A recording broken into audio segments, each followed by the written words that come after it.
नमस्कार मित्रांनो. वेगवेगळे प्रश्न विचारले जातात, त्या प्रश्नाची उत्तरं मी देण्याचा प्रयत्न करतो. आज नेतृत्वाच्या अनुषंगानं काही प्रश्न विचारलेले आहेत, त्या प्रश्नांची उत्तरं आज पाहूया. तर प्रश्न असा आहे की सर म्हणला एक जण की गरीब कुटुंबातून नेतृत्व उदयाला येऊ शकते का? मला नेतृत्व करायचं आहे, मी गरीब परिस्थितीत आहे आणि मग नेतृत्वासाठी काय लागते वगैरे असं त्याचे काही प्रश्न आहेत. तर मित्रांनो, आर्थिक परिस्थिती काय आहे यापेक्षा तुमची मानसिक परिस्थिती काय हे खूप महत्त्वाचं आहे. मानसिक परिस्थिती जर सकारात्मक असेल की जसं समाजातलं तुम्हाला काही चांगलं दिसत असेल आणि सामाजिक कळवळा असेल, बुडती हे जन न देखिवे डोळा म्हणून कळवळा येतो अशी ही भावना आणि भूमिका असेल आणि समाजाचा काहीतरी देण लागतो, या अनुषंगानं एखादं काम, एखादी समस्या, एखादा प्रश्न, एखादी अडचण घेऊन ती सोडवण्यासाठी तुम्ही जर सुरुवात केली आणि मग लोक ते तुम्ही सोडवताना सुरुवातीला तुझ्यानं होते का, कशाला उगा भानगड लागला, तुला बघ की, असे वेगवेगळे नकारात्मकतेचे फवारे तुमच्या दिशेनं फेकतील. त्यावेळेस देखील तुम्ही त्या फवाऱ्यामधून वाहत न जाता जर ती समस्या सोडवण्यासाठी जर तुम्ही स्थिर राहिलात तर तुम्ही नक्की सांगतो की तुमच्या नेतृत्वाच्या उदयाला सुरुवात होते. त्यामुळं तुम्ही जास्त एखाद्या सगळं जगाचे प्रश्न सोडवण्यासाठी सिद्ध होऊ नका. पहिल्यांदा तर एक छोटा प्रश्न घ्या सुरुवातीला वाटल्यास. आपली क्षमता, आपलं कौशल्य, आपलं शहाणपणाचा विचार करून प्रारंभ हा काही एकदम पूर्ण विश्वकवेत घेताना होत नसते कोणाचाही. नदीची सुरुवात छोटीच असते. तसं एखादा छोटा प्रश्न, एखादी छोटी समस्या, एखादी छोटी समाजाची गरज पूर्ण करण्यासाठी तुम्ही निरपेक्ष भावनेनं तयार राहा. मग लोक म्हणायला लागतात की तुम्हाला हा प्रश्न या माणसाने सोडवला, त्यामुळं तुमच्या मागं लोक उभा राहतात आणि नेतृत्व तेव्हाच विस्तारित होतं. नेतृत्व समाजासमोर विशाल स्वरूपात तेव्हाच येतं की समाज सोबत राहिला तर. मग समाज कधी सोबत राहील?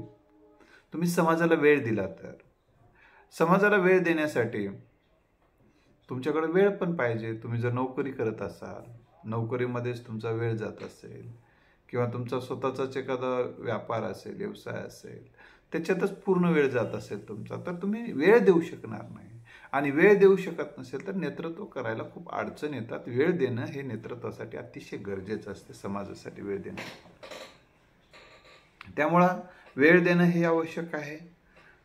आणि एक प्रकारे पहिल्यांदा तुमच्या मनात जे गरीब परिस्थितीतून नेतृत्व येतं का, तर ते मी तुम्हाला पहिल्यांदाच सांगितले की मानसिकता गरिबी ठेवू नका. परिस्थिती गरिबी असेल तरी काही प्रॉब्लेम नाही, ती परिस्थिती काही फारशी आड येणार नाही. तर नेतृत्व हे काही पद नाही, पहिल्यांदा लक्षात ठेवा. कोणीतरी आपल्याला येते आणि नेतृत्व देते, हे काही पद नाही. आणि तुम्हाला नेतृत्व करायचं असेल तर तुम्हाला काही पैसे मिळतील, समाजाकडून मान सन्मान मिळेल, हे डोक्यात ठेवून करायचं असेल तर नेतृत्व करू नका तुम्ही. लक्षात ठेवा. तर हे समाज काय देतो काय देत नाही हे समाजाला सगळं विचारू नका. तुम्ही काय समाजासाठी द्यायचं आहे हे फक्त ठरवा आणि त्या दिशेनं काम करायला सुरू करा. समाज दोन्ही देते, प्रहारही करते आणि हारही घालते, निंदाही करते, स्तुतीही करते, वरी खेचते आणि पुढे नेते पण. या सगळ्या गोष्टी होत राहतात, चढ उतार हे सगळं येत राहते. ही तयारी ठेवायला पाहिजे. कारण नेतृत्वानं मानसिकदृष्ट्या सक्षम राहणं अतिशय गरजेचं असते. एकीकडे तुमचा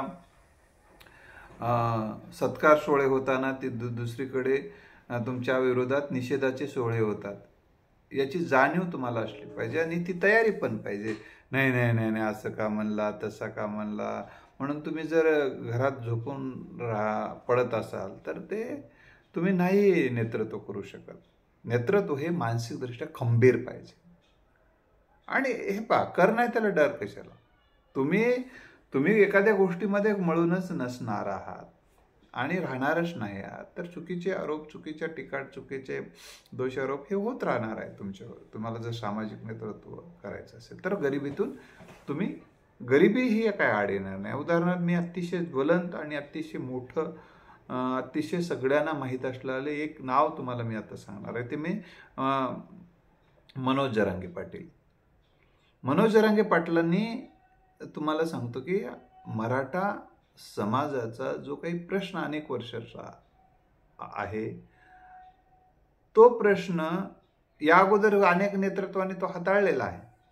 त्यांच्याबद्दलही कृतज्ञता माझ्या मनात आहे. त्याबद्दल मी कोणाबद्दल काही बोलणार नाही, पण त्यांच्याविषयी कृतज्ञता व्यक्त करून मनोज जरांगे पाटलाबद्दल बोलतो की मनोज जरांगे पाटीलांनी हा प्रश्न घेऊन ज्या निष्ठेनं, ज्या तत्परतेनं, ज्या त्यागी भावनेनं स्वतःच्या जीव धोक्यात घालून हा प्रश्न सोडवण्यासाठी जे आंदोलन केलं, आंदोलन ते करत आहेत. गेल्या 5 महिन्यापासून ते घरी गेलेले नाहीत. हे माझं सगळं बरोबर होऊन मग नेतृत्व असं होत नसते. तर असं समाजासाठी झिजावं लागते, चंदनासाठी. तर चंदन झिजल्याशिवाय त्याचा सुगंध कसा दरवळेल दूरवर. तशा पद्धतीनं नेतृत्व करायचं असेल तर समाजासाठी तुम्हाला झिजण्याची तयारी आणि मानसिकता पण असावी लागते. याचा अर्थ मनोज जरांगे पाटलावर टीका होत नाही का? त्यांच्या भाषेवर टीका केली जाते. त्यांना हिंदी बोलता येत नाही म्हणून टीका केली जाते. ते बोली भाषेत बोलतात म्हणून टीका केली जाते. अरे, बोली भाषेत काय, मातृभाषेचा पुरस्कार हा संत महानुभव संप्रदायात केला आहे. अनेक संतांनी आपल्या बोली भाषेतच लेखन केलेलं आहे. त्यामुळे हे त्यांची भाषा बोली आहे, त्यांना हिंदी नीट येत नाही वगैरे, हे असे काही फालतू प्रश्न काही समाजातले फालतू माणसं विचारत राहतात. असू दे, ज्याचे कामं करत राहतात. दूध विकणारे दूध विकतात, दारू विकणारे दारू विकतात. त्यामुळे कोण काय करावं हा त्याच्या मानसिकतेचा, संस्काराचा भाग असतो. परंतु आता त्यांच्या ठीक आहे, कोणती भाषा कमी अधिक येते माणसाला. त्याच्यामुळं भाषा काय येते त्यापेक्षा त्यांची भावना काय आहे, भूमिका काय आहे, ते समाजाचा कोणता प्रश्न सोडवण्यासाठी प्रयत्नशील आहे, हे खूप महत्त्वाचा भाग आहे. तर लक्षात ठेवा, ह्या अशा गोष्टीची टीका होतात. याचा अर्थ आपली भाषा चांगली करू नये का? असं काही मी म्हणणार नाही की तुम्ही भाषा चांगली करण्यासाठी प्रयत्न करू नये, असं काही म्हणणार नाही. भाषा चांगली करण्यासाठी प्रयत्न करावे लागतील. परंतु आज उठलं कीच कोणती भाषा चांगली होणार नाही. ठीक आहे, कोणती भाषा कमी अधिक येऊ शकते, ते काही अडचण नाही. तुम्हाला ज्या भाषेत बोलायचे ते बिंदास बोला.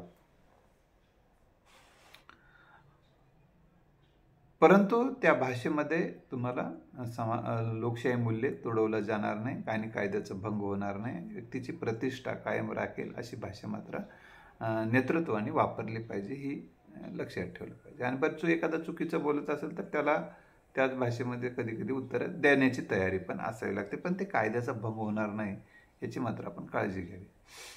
तर दुसरी गोष्ट, नेतृत्वाकडे जे असते, मनोज जरांगे पाटलांचं मी उदाहरण देत होतो, तर ते ज्या पद्धतीनं निष्ठेनं काम करतात, तुम्हाला निष्ठा त्यांच्याकडून शिकता येते. त्यांना मोहाच्या जाळ्यामध्ये पकडण्यासाठी वेगवेगळे आमिष देण्याचे प्रयत्न झाले, त्यांच्यावर वेगवेगळ्या धमक्या देण्याचे प्रयत्न झाले.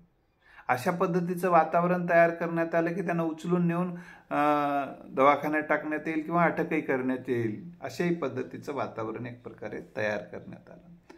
पण लक्षात ठेवा, नेतृत्व करायचं असेल तर तुम्ही आज घरात आहात, उद्या तुरुंगात राहू शकाल.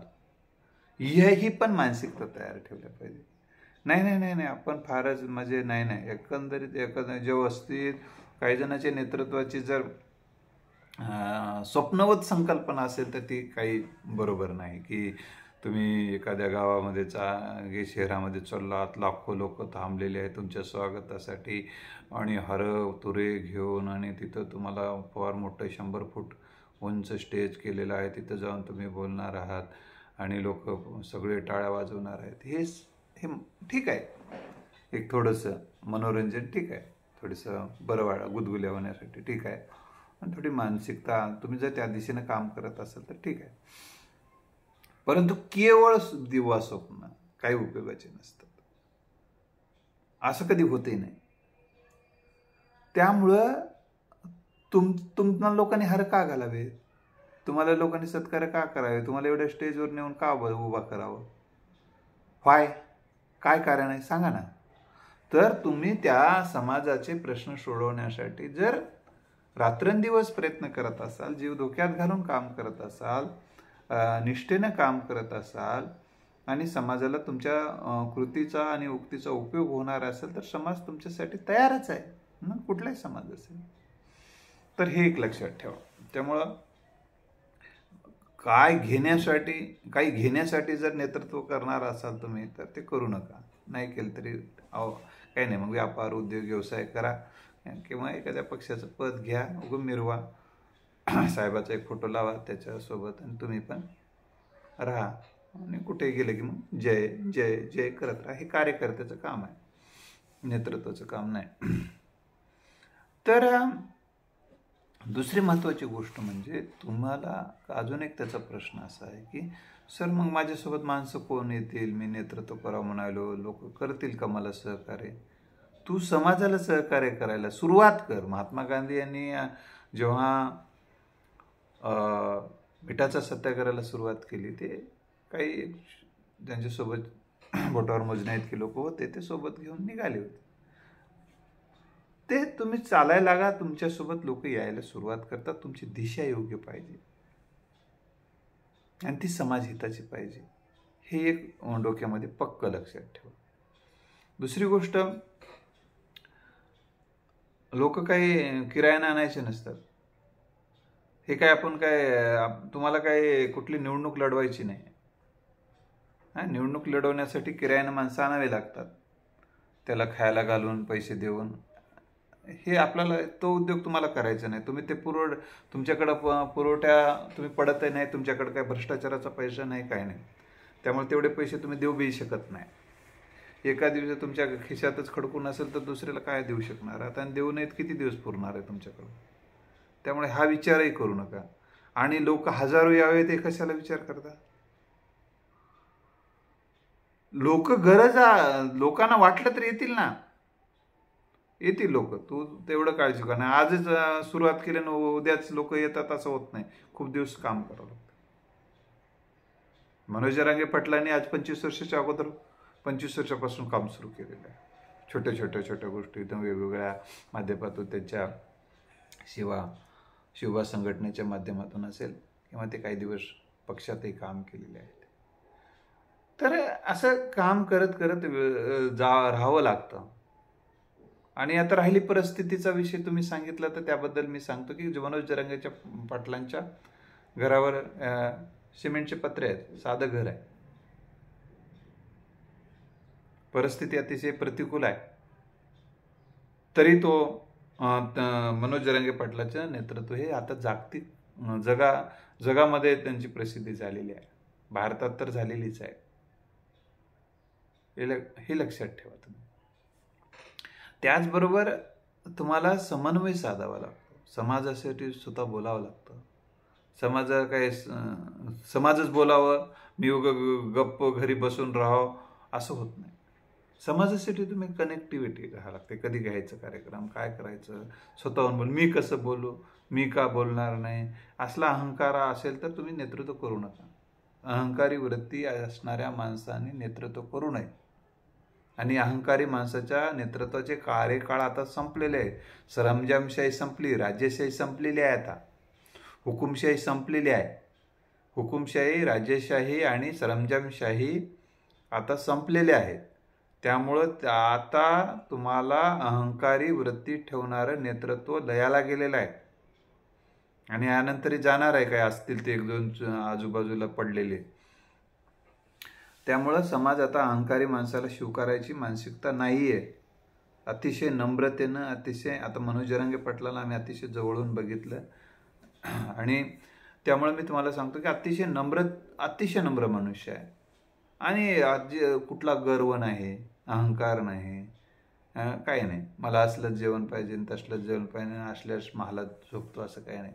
साध्या साध्या कुठल्याही मंगल कार्यालय असेल, कुठल्याही रूममध्ये ते थांबतात, तिथं झोपतात, साध्या एखाद्या सतरंजीवर झोपतात, साधं घरचं जेवण करतात. हे त्यागीवरती हे साधेपणा तुमच्यामध्ये असला पाहिजे. तर कारण भोगी लोकांच्या पाठीमागं समाज जायला आता फारसा तयार नाही, आणि गेला तरी तो तात्पुरत्या कारणासाठी जाईल, पुन्हा तुमच्यासोबत राहणार नाही. हे लक्षात ठेवा. आणि लक्षात ठेवा अजून एक, की तुमच्याकडे निर्णय क्षमता असली पाहिजे. तुम्हाला निर्णय घेता आले पाहिजे. मग निर्णय घेत असताना मग वरून दिल्लीचा निरोप काय आहे हे विचारत करत बसल्याने नेतृत्व हे मोठं होत नाही. दुसऱ्याच्या उंजळीनं पाणी पिऊन मोठं होण्याचं स्वप्न पाहणारे माणसं दुसरे मोठं जितके करू इच्छितात तितकंच मोठं होते. मग त्यामुळे दुसऱ्याच्या उंजळीनं पाणी पिण्याच्या मनोवृत्तीमध्ये आणि त्या साखळीमध्ये तुम्ही गुंतवू नका. नेतृत्व ही स्वतंत्र मानसिकता असली पाहिजे. जरांगे पाटलांना कुठून तरी आदेश आल्यानंतर ते बोलत नाहीत. ते स्वयं त्यांना जे वाटेल, जे योग्य वाटेल, समाजाच्या हिताचं वाटेल ते बोलतात. हे लक्षात ठेवा तुम्ही. त्यामुळं असं तरी दिल्लीच्या आदेशानं वाट पाहून जे कामं करत असाल तर तुम्ही एखादा नेता व्हाल फक्त त्या समाजाचा, ते तितक्या पक्षापुरते, काही काळापुरते. ही नेतृत्व एक वेगळी प्रक्रिया आहे, वेगळा विषय आहे. त्याला कुठल्या नेत्याला पद लागते, नेतृत्वाला काही पद लागत नाही. नेतृत्व हे कार्यातून सिद्ध होत असते, आणि कार्य हे त्याचा प्राण असतो. तर नेतृत्वाकडे उत्साह पाहिजे, आत्मविश्वास पाहिजे. कारण भयभीत झालेले नेतृत्व नसते. बचेंगे तो और भी लढेंगेची भावना आणि भूमिका असायला पाहिजे. आणि उत्साह, त्यांच्यामध्ये उत्साह पाहिजे. कार्यकर्त्यामध्ये उत्साह संचारित करण्यासाठी त्या नेतृत्वाकडे उत्साह पाहिजे. आणि हे उत्साह तुमच्या सद्भावनेतून येत असतो, तुमच्या ध्येयनिष्ठेवरून येत असतो, त्यागी वृत्तीतून येत असतो. सामाजिक जीवनाचे प्रश्न, सामाजिक जीवनातले प्रश्न सोडवण्यासाठी माझा जन्म झालेला आहे, मला ते सोडवणं गरजेचं आहे. श्वास घेणे इतके ते प्रश्न महत्त्वाचे आहे. ती भावना आणि भूमिकेतून हा उत्साह संचारत असतो. स्वतःमध्ये आत्मविश्वास संचारत असतो. जे आत असते, जे संचारितलं असते ते बाहेर संचारित होत असते. आतच उत्साह नाही, आतच आत्मविश्वास नाही, तर समाजामध्ये तुम्ही उत्साह आणि आत्मविश्वास निर्माण नाही करू शकत.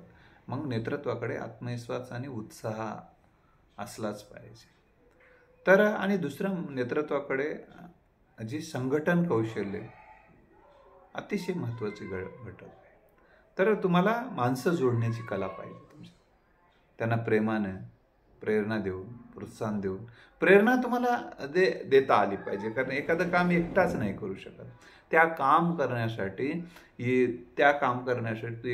करण्यासाठी, एखादी समस्या सोडवण्यासाठी, एखादा प्रश्न सोडवण्यासाठी, एखादी अडचण सोडवण्यासाठी तर लोकांना प्रेरणा दिली पाहिजे, प्रोत्साहित केले पाहिजे. तुम्ही एकजुटीने राहा, खंबीरपणे उभे राहा. अशा पद्धतीने तुम्हाला समाजाला सांगलं पाहिजे. समाजाची एकजूट निर्माण करून तुम्हाला संघटन वाढवावं लागेल. आणि हे संघटन माझ्या हितासाठी नाही, तर तुमच्या हितासाठी, समाजाच्या कल्याणासाठी आहे. यावर लोकांची श्रद्धा बसली पाहिजे, लोकांचा विश्वास बसला पाहिजे. हे भूलतापा नाही. हे नेतृत्व हे जाहिरातबाजीतून तयार होत नसते. नेतृत्व हे जाहिरातीबाजीतून तयार होता येत नाही. त्यामुळं लोकांना आतून वाटलं पाहिजे की यस, यांच्यासोबत राहणं यात समाजाचं कल्याण आहे, हा भाग असला पाहिजे. तर भाषा प्रेरणादायी, प्रोत्साहन देणारी असणं अतिशय गरजेचं आहे. लोकांना योग्य दिशा देणारी भाषा असली पाहिजे. हे संघटन वाढण्यासाठी अतिशय मदत होते. आणि त्यांच्या सोबत पाठीशी खंबीरपणे प्रतिकूल परिस्थितीमध्ये त्याच्या पाठीशी उभं राहणं हा नेतृत्वाचा अतिशय महत्त्वाचा गुण असतो. उदाहरणार्थ मी एक उदाहरण देतो की एखादा तुमच्यासोबत काम करणारी जी माणसं आहेत, कार्यकर्ते आहेत, आणि तुम्ही स्वतःला नेता नाही समजायचं. नेतृत्व म्हणजे मी नेतृत्व आहे असं नाही. तर तुम्ही एक कार्यकर्ता समजलं पाहिजे. मनोज जरांगे पाटील मी आंदोलक आहे असं समजतो स्वतःला. मी काही एक तुमच्यासारखं तेच एक आंदोलन. त्यांच्याकडे मी कोणतं पद नाही. महात्मा गांधीकडे कोणतं पद नव्हतं, तसंच मनोज जरांगे पाटलांकडे कोणतं पद नाही. लक्ष ही भावना असली पाहिजे. पदामध्ये गुंतले की मग त्याचे शत्रू अधिक तयार होतात. तर हे संघटन, याचा अर्थ कोणी पद घेऊ नयेत का, कोणी नेता होऊ नये का, कोणी पक्षात काम करू नये का, कोणी दिल्लीचे आदेश मानू नयेत का, हे ती एक वेगळी प्रक्रिया आहे. ते करावंच लागते. नोकरी करावीच लागते, उद्योग करावा लागते, व्यापार व्यवसाय करावा लागते, वेगवेगळ्या संघटनेत काम करायचं आहे, वेगवेगळ्या पद, त्या संघटनेत जे पद आहे त्यात कोणत्या तरी पदावर काम करावं लागतात, कोणत्या संस्था असतात त्यात काम करावं लागतात. हा एक वेगळा विषय आहे. आपण फक्त एक लिडरशिप क्वालिटीबद्दल बोलत आहोत. तर पद नसलं तरीही पदाशिवाय नेतृत्व हे नेतृत्वाचा खरा आत्मा असतो. ही गोष्ट आपण लक्षात ठेवा. नाही तर नाही असं काय तसं काय, असं काय तसं काहीच नाही. तसं हे जे मुद्दे आहेत ते त्या मुद्द्याच्या अनुषंगाने आपण विचार करा. संघटनासाठी तुमच्याकडे समाजातले जे मतभेद आहेत ते मतभेद चुकीचे आहेत आणि मतभेदानं आपलं विनाश आहे ही पटवून देता आलं पाहिजे. जसं मनोज जरांगे पाटीलांची भावना आहे की बाबा तुम्ही आपापसातले मतभेद ज्याला काही अर्थही नाही, जे भेदाभेद आहेत ते काही उपयोगाचे नाहीत. सर्व सकाल समाजाने एकजूट राहा. आतापर्यंत एकमेकाचे पाय ओढण्यापासून एकमेकाला कमी लेखण्यामधने आपली एनर्जी वाया गेलेली आहे आणि समाजाचा विनाश झालेला आहे. ही भावना ते सातत्यानं पटवून देतात. त्यामुळे समाजाला ते पटलेलं आहे, खरंच झालेलं आहे. एकमेकाचे पाय ओढण्यामध्ये, एकमेकाला तुच्छ लेखण्यामध्ये, आणि त्या तुच्छ लेखण्याचा आधार काहीच नाही, त्याला काही बेशलेस आहे. ते सगळं माणसं समान आहेत हीच भावना त्यांच्या मनामध्ये आहे. त्यामुळे ते समाजाला तरी किमान एकत्रित करण्यासाठी ही त्यांनी भूमिका घेतलेली आहे की सगळा समाज एक आहे. सकल समाजाला एकत्र करून केल्यामुळेच ही एकजूट आहे. नाहीतर एकमेकाच्या आडवं पडण्यामध्येच सगळा समाज आडवा झालेला आहे. त्याचा कार्यक्रम झाला की यानं आडवं पडते, त्याचा कार्यक्रम झाला की यानं आडवं पडते, याचा कार्यक्रम सुरू असला की यानं लाईट बंद करते, त्याचा कार्यक्रम असला की यानं लाईट बंद करते. नाहीतर मधात कोणतं तरी सोंग आणते, एखादं गारुड्याचा खेळ आणते याच्या कार्यक्रमाच्या दिवशी. आणि यामुळे समाजाचा सत्यानाश होऊन गेलेला आहे. ही वेळ आलेली आहे. कारण आरक्षण मागायची वेळ येणं काय चांगली वेळ नाही, लक्षात ठेवा. परंतु ती परिस्थितीच आहे. त्यामुळे त्या परिस्थिती आलेल्या वेळेला आपल्याला उपाय तर करावं लागेल. समस्या निर्माण झाली, सोडवावं तर लागेलच आता. तर त्यामुळं आता किमान संघटित राहणं, एकमेकाला सहकार्य करणं, एकमेकाला उद्योग आहे, व्यापार आहे, व्यवसाय आहे, यामध्ये एकमेकाला सहकार्य करणारी एकमेकाला सहकार्य करणारे माणसं तयार करणं हे नेतृत्वाचं खरं आव्हान असते. केवळ मी आवडलो नेता म्हणून आणि मला सहकार्य करत असाल आणि समाज बांधवाला सहकार्य तुम्ही करत नसाल तर ती संघटना किंवा ती चळवळ मोठी नाही होत. तर प्रत्येकामध्ये तो नेता बघितला पाहिजे. तुम्ही ज्याला आवडतो, जो नेतृत्व तुम्हाला आवडते ते बघितलं पाहिजे आणि त्यांना जे सहकार्य करण्याची, त्यांच्याविषयी जी पूज्य भावना आहे, जी श्रद्धा आहे, ती प्रत्येकाविषयी असली तर ते चळवळ, ते आंदोलन, ती समस्या सोडवण्याची प्रक्रिया गतिमान व्हायला मदत होते. म्हणून सहकार्य करणारी, समाजासाठी योगदान देणारी माणसं घडवणं हे खऱ्या अर्थानं नेतृत्वाचं फार मोठं आव्हान आहे. आणि यासाठी दिशा देणं यासाठी आवश्यक आहे. दिशा कोणत्या दिशेनं समाजाला न्यायचं आहे आपल्याला, आपली नेमकी दिशा काय आहे. रोज सगळ्या दिशा एकदाच दाखवत बसू नका. पूर्व, पश्चिम, दक्षिण, उत्तर, आग्नेय, ईशान्य, नैऋत्य, वायव्य या सगळ्या दिशा एकदाच दाखवू नका. एक दिशा दाखवा निश्चित.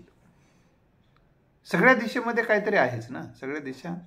पण आपल्याला समाजाला कोण्या दिशेने न्यायचं आहे, कोणती विधायक दिशा आहे, कोणता समाजाचा प्रश्न अतिशय आत्ता अग्रक्रमानं महत्त्वाचा आहे. समाजाचे अनेक प्रश्न असतात. सगळेच प्रश्न सोडवत गेले तर वेळ देता येत नाही आणि सगळ्याच माणसाकडून सगळ्याच गोष्टीची अपेक्षा समाजाने देखील करू नये. तर त्यामुळे एक दिशा देणं आणि ज्या दिशेनं तुम्ही चाललेला त्याच दिशा द्या. तुम्हाला नागपूरला चालला तर लोकांना मुंबईकडे पाठवायला तर उपयोगाचं नाही. तुम्ही ज्या दिशेनं जाणार आहात त्याच दिशेनं समाजाला न्यायचं आहे तुम्हाला. आणि ते ज्या ठिकाणी जाणार आहात तो मुक्काम हे समाजाच्या हिताचा आहे याची जाणीव आपल्याला असणं अतिशय गरजेचं आहे. आणि जगण्यामध्ये बोलण्यामध्ये पारदर्शकता असणं अतिशय गरजेचे आहे. गोपनीयता हा तुमच्या समाज हिताचा भाग असला पाहिजे, परंतु तुमच्या स्वार्थाचा भाग असू नये गोपनीयता. ही बाब लक्षात ठेवलं पाहिजे. पुन्हा कधी जरी सांगण्याची वेळ तेव्हा तुम्ही त्या विषयावर का बोलला नाही, तेव्हा तो विषय का गोपनीय ठेवला, ती बातमी तुम्ही गोपनीय का ठेवली होती. मग समाजाने प्रश्न उद्या विचारला तर त्यामागे समाजहितच दडलं पाहिजे. अशी पारदर्शकता असणं अतिशय गरजेचं आहे. मित्र, या नेतृत्वाच्या अनुषंगानं आणखीन तुमचे काही प्रश्न असतील तर नक्की तुम्हाला मी या सोडवण्यासाठी सहकार्य करेल आणि याचा अभ्यास तुमच्यासमोर मी ठेवेल. दुसरं महत्त्वाची गोष्ट मी तुम्हाला आपल्याला सांगणार आहे की मुख्य भाग तुम्ही जो मला विचारला, नक्की तुम्ही गरिबीत असला तरी फक्त मानसिकता गरीब ठेवू नका. समाजाचे प्रश्न सोडवण्यासाठी तुम्हाला स्वतःच्या संसाराला तिलांजली देण्याची तयारी असली पाहिजे. ही ज्यांची असेल त्यांनीच याच्या भानगडीत पडावं. नाही सगळं आता माझं बरोबर झाल्यावर आणि मग करणार आहे. आणि लक्षात ठेवा, तुम्हाला ठीक आहे पूर्ण वेळ देता येत नाही ना, मग एखादाच जितका वेळ देता येईल ना तितकीच एकच छोटीशी गोष्ट घेऊन पुढे जा. ते सुद्धा त्या क्षेत्रातलं ते छोटंच का असे ना, ते तर नेतृत्वच आहे. असलं जसा विश्वनेता असू शकतो, विश्वाचं नेतृत्व करणारा व्यक्ती असू शकतो, तसंच तुमच्या छोट्याशा एखाद्या प्रश्नाचं नेतृत्व करणारा विषय असू शकतो. काही जण प्राध्यापकाचे प्रश्न सोडवतात, ते प्राध्यापकाचे नेतृत्व असते. कोणी शिक्षकाचा प्रश्न सोडवते, कोणी मोलकरणीचे प्रश्न सोडवण्याचं नेतृत्व असते, कोणी काय पण असू शकते ना. असं काय नाही. कोणी ऑटोवाल्यांचे प्रश्न सोडवणारं नेतृत्व. याचा अर्थ नेतृत्व म्हणजे काय फारच हे म्हणजे नेतृत्व ते म्हणजे नेतृत्व नाही. कोणतंही नेतृत्व असू शकते. फक्त त्या नेतृत्वाला हे जे मी सांगितलेले काही मुद्दे त्याच्यात त्यांनी लक्षात ठेवावं, त्या दिशेने काम करावं. समाजाचे प्रश्न सोडवणारे माणसं, समस्या सोडवणारे माणसं, समाजाच्या अडचणी सोडवणारे माणसं, आणि ते केवळ एकटे सोडून चालणार नाही, तर ते सोडवणारी एक टीम म्हणजे जे अनुयायी आहे ते तुमच्या सोबत आहे. पण तुम्ही नेता आहात ते अनुयायी आहेत असं म्हणू नका. आपण सगळे सारखे आहोत ही भावना आणि भूमिका घेऊन पुढे वाटचाल करा. नक्की तुम्ही मोठे व्हाल. नेतृत्व म्हणून तुमचा समाज आदर सत्कारही करेल आणि सत्कार करताना टीका आणि टिप्पणी हे आयुष्याच्या शेवटापर्यंत चालू राहील. यावर तुम्हाला इथं कुठेही तडजोड होणार नाही. समाज या बाबतीत अजिबात तडजोड करणार, ते दोन्ही गोष्टी चालू ठेवते याची तुम्हाला जाणीव असू द्या. धन्यवाद.